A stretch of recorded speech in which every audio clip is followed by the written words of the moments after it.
Allahu Akbar, Allahu Akbar. Ini tafsir ini dicetak yang pertama di Istanbul, Turki.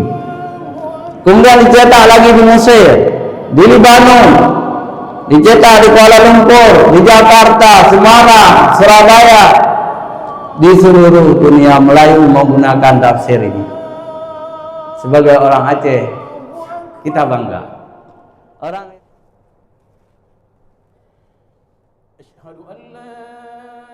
Assalamualaikum warahmatullahi wabarakatuh. Alhamdulillahi rabbil alamin. Wassalatu wassalamu ala sayyidina Muhammad wa ala alihi wa sahbihi ajma'in, amma ba'd. Puji syukur kita panjatkan kehadirat Allah, pencipta semesta alam. Selawat dan salam kepada junjungan kita Nabi besar Muhammad sallallahu alaihi wasallam beserta keluarga dan sahabat beliau sekalian. Salam ta'zim kami kepada guru-guru kami yang hadir di subuh yang mulia ini, bapak-bapak, ibu-ibu, hadirin wal hadirat, shaimin wa shaimat rahimakumullah.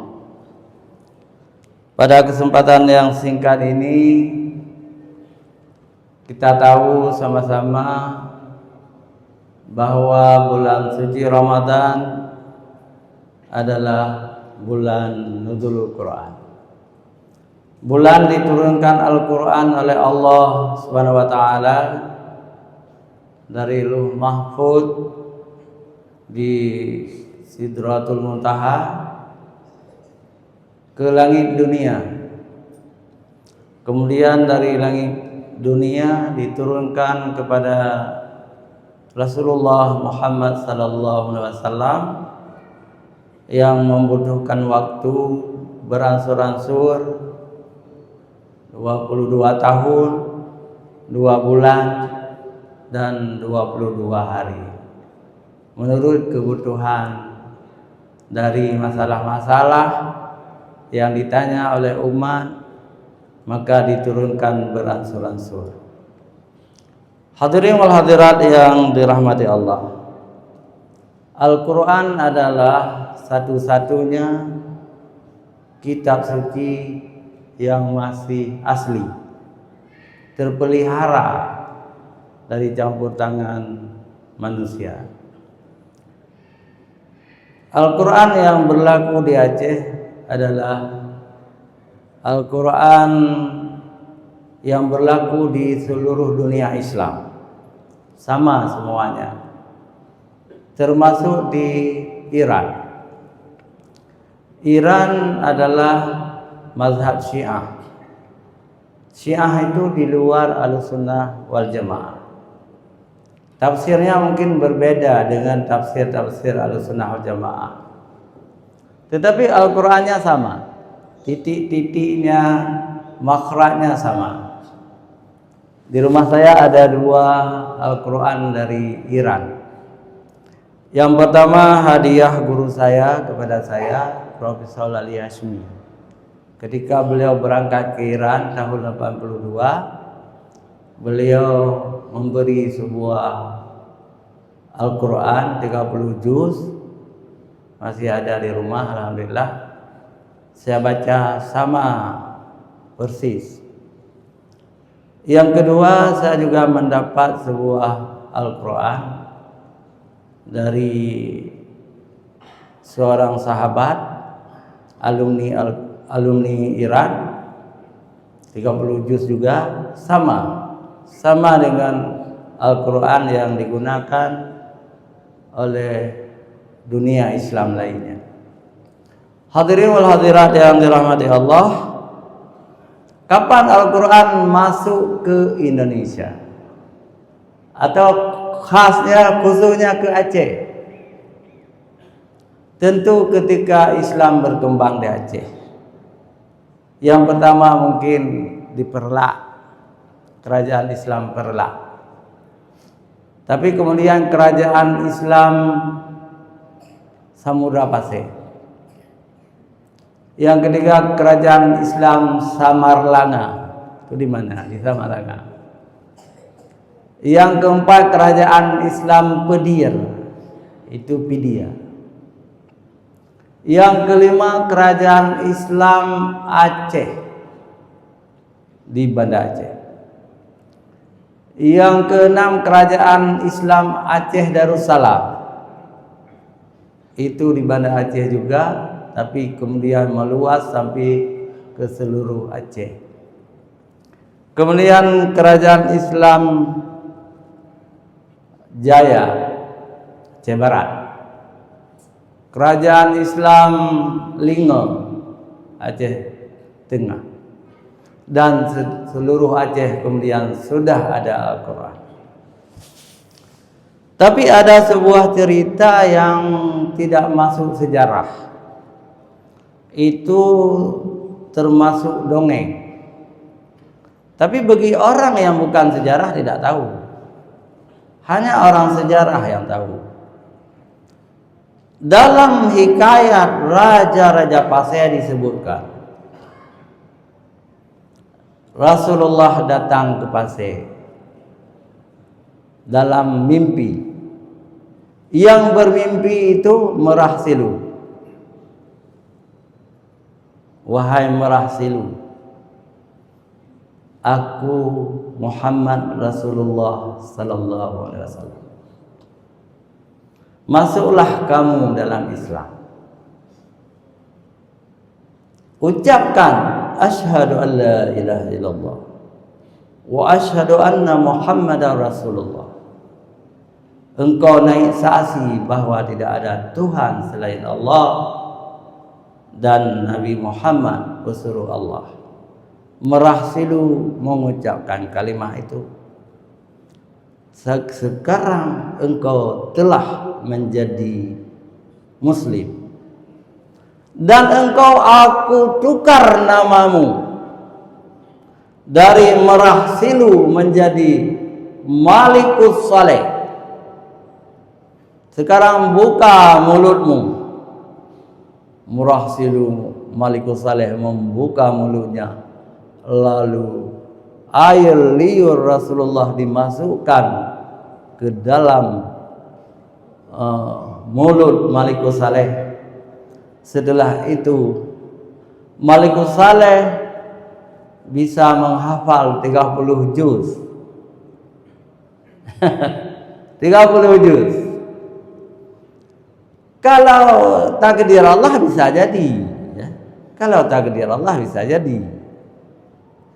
Tapi dalam ilmu sejarah ini dongeng. Betul Merah Silu masuk Islam, tapi bukan lewat mimpi.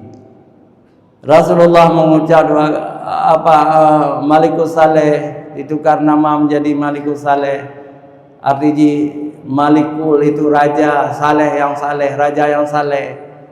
Itu bisa jadi, tapi bukan Rasulullah yang menukar namanya. Juga tidak masuk akal juga. Dia sudah bisa hafal Al-Quran baru 1 hari masuk Islam. Karena cerita seperti itu bukan hanya Merah Silu, bukan hanya Malikus Saleh. Cerita-cerita yang mirip seperti itu juga kepada raja-raja Nusantara yang lain. Raja Borneo zaman dulu, Raja Buton di Sulawesi, Raja Palembang, sama cerita dongeng seperti itu. Jadi itu bukan sejarah, walaupun ditulis dalam hikayat. Yang benar bagaimana? Orang-orang yang sudah masuk Islam di Nusantara ini, katakanlah di Aceh, di Pasir misalnya, atau di Perla, mereka belajar Al-Quran, belajar huruf hijaiyah, alif, ba, ta, sa, jim, ha, dan seterusnya, wassalamu, sistem Baghdadi. kemudian mereka merangkai kalimat-kalimat, bisa membaca Al-Quran 30 juz. Kemudian mereka belajar nahwu saraf, belajar bahasa Arab, mereka terjemahkan dalam bahasa Melayu. Itu yang masuk akal. Itu yang masuk akal. Maka kita jangan berharap saya akan datang Rasulullah akan meludah dalam mulut saya bisa al-hafiz 30 juz. Jangan harapkan itu. Tapi belajar seperti orang lain belajar. Al-hafiz kita, imam-imam kita, qari-qari kita belajar bertahun-tahun baru bisa. Saya dirikan TPQ Plus Baitur Rahman 30 tahun sudah. Tapi hari ini saya masih ketua umumnya. Guru-guru kita gaji, ustaz-ustazah kita gaji. Enggak ada yang bermimpi sudah bisa hafal Quran 30 juz. Harus belajar, karena belajar itu wajib. Kita harus belajar. Dan kita orang Aceh ini harus bangga. Nah, kenapa bangga? Nusantara ini sangat luas. Melayu ini sangat luas. Sekarang saja 7 negara. Saya atur sekarang. Negara yang berbahasa Melayu yang pertama Indonesia. Yang kedua Malaysia. Yang ketiga Brunei. Yang keempat Singapura. Yang kelima Thailand Selatan. Yang keenam Filipina Selatan. Yang ketujuh Cape Town, Afrika Selatan. Jadi banyak negara, malah Suriname juga, Melayu. Semua menggunakan karya ulama besar Aceh di seluruh negeri Melayu ini. Jumlah penduduk Melayu sekarang lebih 300 juta. Indonesia 200 jutaan. Yang lain-lain 100 juta, 300 juta. Menggunakan karya ulama besar Aceh dalam tafsir. Tafsir Baidawi dalam bahasa Melayu yang dikarang oleh ulama besar Aceh, Syekh Abdul Rauf As-Singkili. Syekh Abdul Rauf dari Singkil. Nama aslinya Syekh Amiduddin Abdul Rauf bin Ali As-Singkili Asy-Syafi'i, mazhabnya Imam Syafi'i. Di mana beliau tinggal? Di Banda Aceh. Imam besar Masjid Raya di zaman Ratu Safiatuddin Shah. 49 tahun imam besar Masjid Raya. Syekh Abdul Rauf Syekh Kuala. Setelah meninggal di Kuala, di pesantrennya dulu. Setelah beliau tidak lagi jadi imam besar, sudah tua, beliau mendirikan pesantren di Kuala sekarang nih, di Kuala. Maka beliau terkenal dengan Syekh Kuala. Syekh bahasa Arab Syekh Kuala, muara sungai. Syekh Kuala gelarnya. Kemudian oleh guru saya Profesor Ali Hashmi mengabadikan nama itu menjadi universitas negeri pertama di Aceh, Universitas Syekh Kuala. Beliau mengarang kitab tafsir dalam bahasa Melayu, Tafsir Baidawi namanya, atau disebut juga Tarjuman Mustafid, terjemahan yang bermanfaat. Ini tafsir ini dicetak yang pertama di Istanbul, Turki. Kemudian dicetak lagi di Mesir, di Libanon, dicetak di Kuala Lumpur, di Jakarta, Semarang, Surabaya. Di seluruh dunia Melayu menggunakan tafsir ini. Sebagai orang Aceh, kita bangga. Orang Jawa bangga, orang Batak bangga, orang Minangkabau, orang Melayu semua kita bangga dengan Syekh Kuala. Di mana kuburannya? Yang benar makam Syekh Kuala di Kuala Aceh. Kuala Aceh, Banda Aceh. Yang disingkir bagaimana? Itu berhala. Berhala palsu. Itu palsu. Kapan Syekh Kuala pindah ke Singkil? Gak mungkin orang sudah meninggal pindah ke Singkil. Tetapi ada orang-orang sesat dari Minangkabau. Katanya bertarikat, datang dari Pariaman, bermalam di Kuala, bermalam di Kuala. Kadang-kadang di Masjid Raya bermalam. Kemudian diproklamirkan, bermimpi, mimpi itu dari setan. Apa mimpi Syekh dari Pariaman? Wahai orang-orang Pariaman, jangan lagi mengunjungi makam saya di Banda Aceh. Saya tidak mau lagi di Banda Aceh. Sudah sangat banyak maksiat. Sekarang saya pindah ke dekat Sungai Singkil. Lalu mereka tidak lagi datang ke Syekh Kuala. Mereka mencari sebuah makam tua, entah makam siapa. Lalu dikatakan Syekh Kuala sudah pindah ke dekat sungai di Singkil. Ini terjadi tahun 87. Lalu Majelis Ulama Aceh yang ketua umumnya Profesor Ali Hasmi dan komisi fatwa waktu itu Profesor Ismuha, dan mengundang seluruh ulama-ulama besar Aceh, ahli sejarah, membuat muzakarah, bermusyawarah para ulama.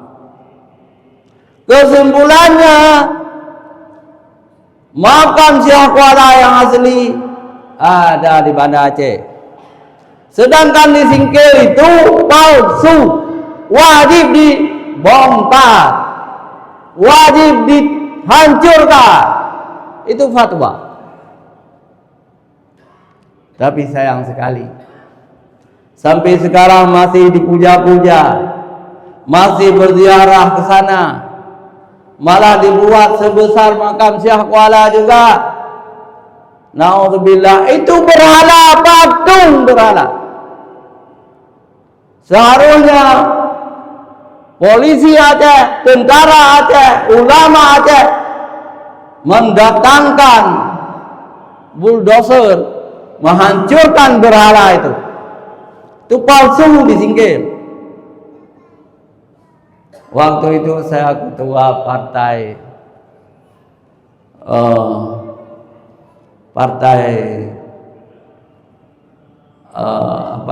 lupa juga.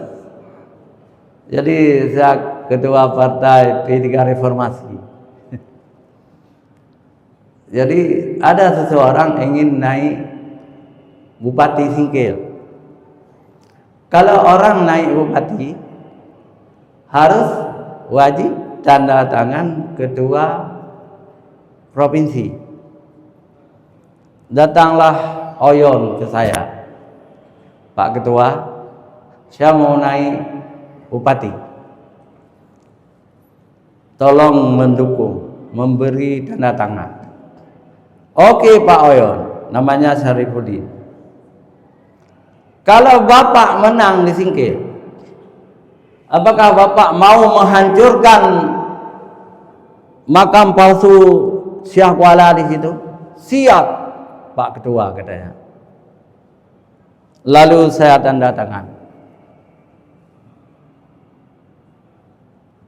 Dikasih uang sama saya, jumlahnya 100 juta. Memang harganya satu tanda tangan saya waktu itu 100 juta. Kalau jalan bupati, jalan wali kota juga 100 juta. Saya bilang, Pak Oyon, saya tidak akan mengambil uang Bapak. Ini murah 100 juta. Tapi yang mahal kalau Bapak kalau terpilih mau menghancurkan makam palsu itu. Supaya manusia tidak sesat. Supaya sejarah kita lurus. Siap Pak Ketua, katanya. Saya tidak ambil uang. Dia pulang. Kemudian terpilih menjadi Bupati Singkil. 3 bulan kemudian saya diundang menjadi penceramah dan khatib di situ. Pak Bupati, bagaimana dengan makam palsu itu? Mampus Pak Ketua. Saya tidak berani. Demonstrasi rakyat Singkil, ulama-ulama turun, jangan, itu objek wisata kita. Banyak sekali masuk uang lewat makam palsu itu. Datang orang dari Minangkabau, seluruh orang, seluruh Aceh datang ke sana. Objek wisata. Bapak sudah menipu saya. Janji Bapak menghancurkan. Itulah Pak Amir. Saya enggak berani. Maaf Pak Amir, maaf, enggak berani. Tapi alhamdulillah kemarin terpilih lagi Haji Oyon. Sekarang bupati lagi.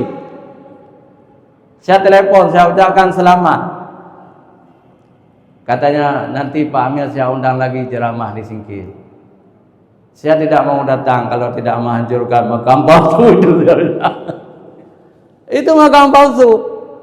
Dalam agama Islam, kalau kita berziarah ke makam palsu tidak ada pahala sama sekali. Berdoa di makam palsu tidak diterima. Makam palsu itu harus dihancurkan untuk meluruskan akidah umat. Jadi makam palsu, kata Imam Ghazali, itu sama dengan berhala. Semoga ceramah ini didengar oleh masyarakat Singkil. Sudah ada fatwa ulama Aceh, itu palsu. Hadirin wal hadirat yang dirahmati Allah. Kembali kepada Al-Quran. Jadi tafsir Baidawi itu digunakan seluruh Nusantara yang beragama Islam dan berbahasa Melayu.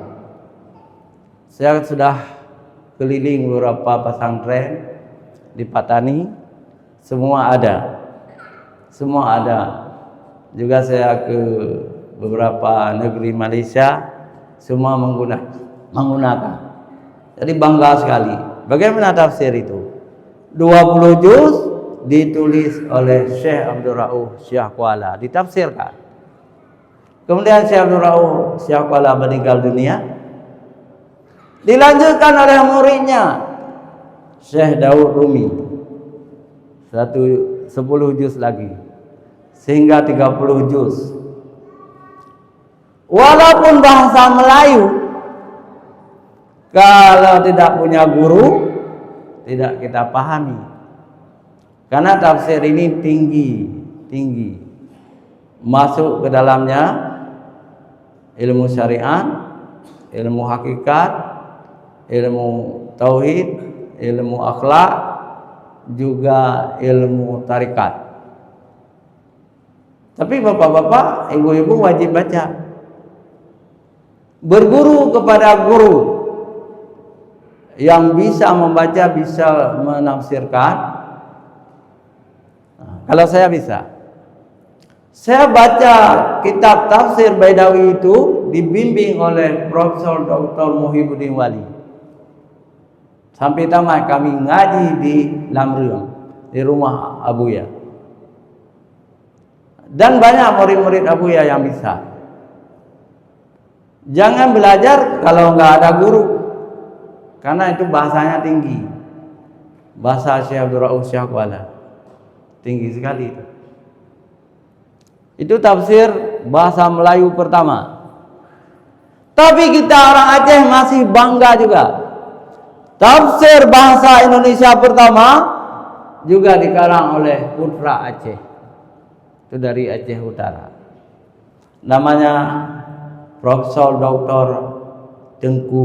Teku Hasbi As-Siddiqi. Di samping tengku beliau ulama, juga teku, artinya keturunan bangsawan. Nah, jadi dari Luk Semawe. Itu tafsir Al-Furqan namanya. Itu bahasa Melayu. Bahasa Indonesia pertama. Hamka kemudian, Umar Bakri kemudian, tapi putra Aceh. Bangga saya. Profesor Hasbi As-Siddiqi yang mengarangnya. Itu dalam bahasa Indonesia pertama. Dan juga ada di Aceh sebuah tafsir bahasa Aceh yang dikarang oleh Tengku Haji Muhyiddin Yusuf. Aslinya bahasa Jawi, huruf Jawi. Huruf Jawi. 30 juz huruf Jawi. Kemudian saya terjemahkan dalam huruf Latin. Dari bahasa Jawi saya latenkan. Setelah saya latenkan selama 3 bulan, saya menjumpai Gubernur Aceh, Syamsuddin Mahmud. Bapak, tolong saya. Kalau bisa ini kita cetak. Akhirnya dicetak oleh pemerintah Aceh. Gubernur Syamsuddin Mahmud. Luar biasa indahnya. Kemudian dicetak lagi oleh BRR. Sudah 2 kali cetak. Tapi tidak dimiliki oleh rakyat Aceh ini yang saya. Karena sangat mahal. Sangat leg. Saya anjurkan supaya dicetak dengan kertas yang murah. Supaya bisa dibeli oleh masyarakat Aceh.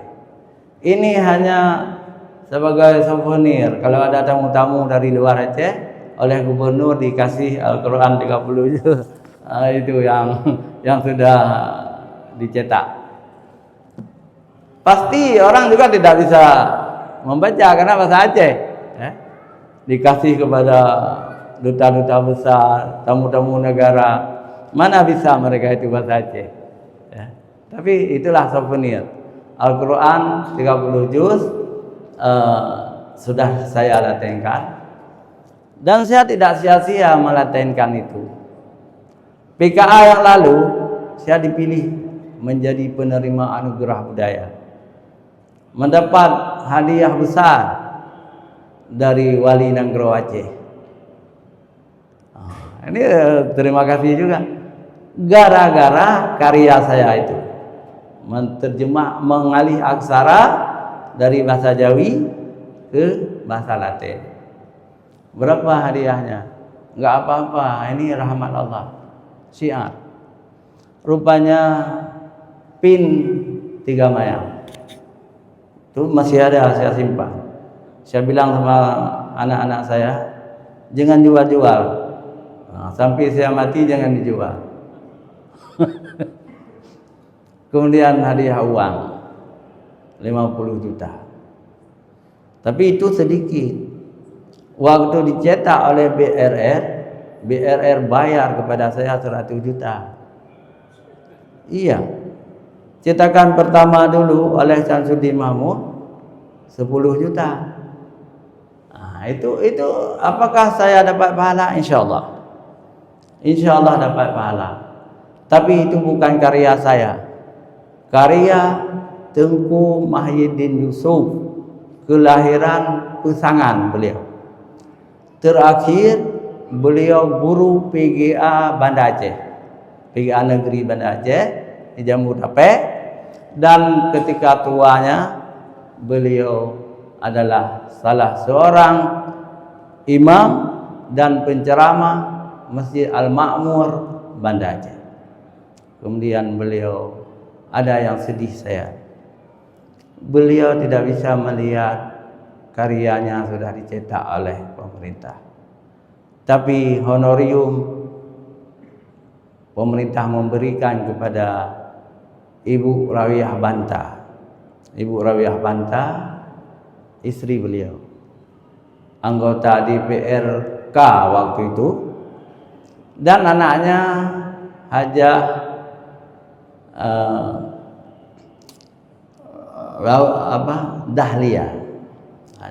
Dahlia. Adik Hajah Dahlia ini Tengku Yahya Mu'ad, tokoh Gang. Itu kan. Berapa diberikan kepada pengarang? 200 juta oleh Gubernur Syamsuddin Mahmud. Dan ketika cetakan kedua juga diberikan lagi 150 juta. Dihargai. Inilah perjalanan Al-Quran di Indonesia, terutama di Banda Aceh, dan kita bangga karena ada unsur penterjemah pertama dalam bahasa Melayu, Putra Aceh Syekh Abdul Rauf Syah Kuala. Penterjemah Al-Quran dalam bahasa Indonesia pertama juga Putra Aceh, Tengku Profesor Dr. Siapa ni? Hasbi As-Siddiqi. Mudah-mudahan kita doakan semoga ada ulama-ulama Aceh yang lain menafsirkan, menafsirkan Al-Quranul Karim menjadi warisan kepada cucu-cucu kita yang akan datang. Saya dengar ya, Dr. Mufakir Muhammad sedang menulis tafsirnya. Beliau sarjana tafsir, doktor tafsir. Mudah-mudahan terwujud cita-citanya. Amin ya rabbal alamin. Kepada kita apa? Al-Quran turun bulan suci Ramadan. Jangan sampai Al-Quran tidak kita baca. Baca tiap hari. Tiap hari baca. Buka YouTube. Simak imam-imam Masjidil Haram, imam-imam Masjid Nabawi, dan qari-qari Aceh juga. Semua lengkap di YouTube. Baca, simak, dapat pahala yang luar biasa. Jangan berpaling dengan Al-Quran. Kalau kita berpaling dari Al-Quran ini, bahaya, dosa besar hari akhirat. Kita akan menanggung beban yang berat, neraka. Orang berpaling dari Al-Quran akan diberi dosa besar, neraka. Maka kita harus membaca, mengkaji, menyimak, mendalami, mengakrabkan diri dengan Al-Quran, terutama di bulan suci Ramadan ini. Wa man a'rada an dzikri fa inna lahu ma'isyatan dzanka wa nahsyuruhu yaumal qiyamati a'ma. Ini barang siapa berpaling dari Al-Quran ini, tidak pernah menyentuhnya, tidak pernah membacanya, itu akan diberi kehidupan yang sempit. Tidak mudah rezeki kita, sempit jalan hidup kita, dan akan dibangkitkan di hari akhirat dalam keadaan buta. Orang lain bisa melihat Allah, melihat surga, kita dibangkitkan dalam keadaan buta. Lalu kita protes Allah, ya Allah, Rabbi lima hasyartani a'ma. Ya Allah, kenapa engkau bangkitkan aku dalam keadaan buta, padahal dulu di dunia aku bisa melihat. Allah menjawab, karena engkau melalaikan. Aku turunkan Al-Quran kepadamu, tetapi kamu tidak pernah membacanya. Maka kamu melalaikan ayat-ayatku. Hari ini aku membiarkan engkau buta. Itu kita harus ingat semua ini. Maka baca Al-Quran, kembali kepada Al-Quran. Demikian, hadanallahu wa iyyakum ajma'in. Wassalamualaikum warahmatullahi wabarakatuh. A'udzu billahi as-sami'il 'alim minasy syaithanir rajim. Bismillahirrahmanirrahim. Laqad ja'akum rasulun min anfusikum azizun 'alayhi ma 'anittum harisun 'alaykum بالمؤمنين رؤوف رحيم. ويقول إن الله وملائكته يصلون على النبي يا أيها الذين آمنوا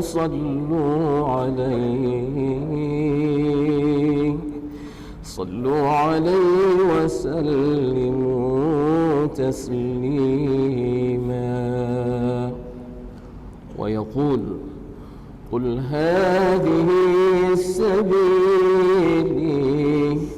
أدعو إلى الله على بصيرة أنا ومن اتبعني وسبحان الله وما أنا من المشركين. وقال النبي صلى الله تعالى عليه وعلى آله وصحبه وبارك وسلم طوبى للمخلصين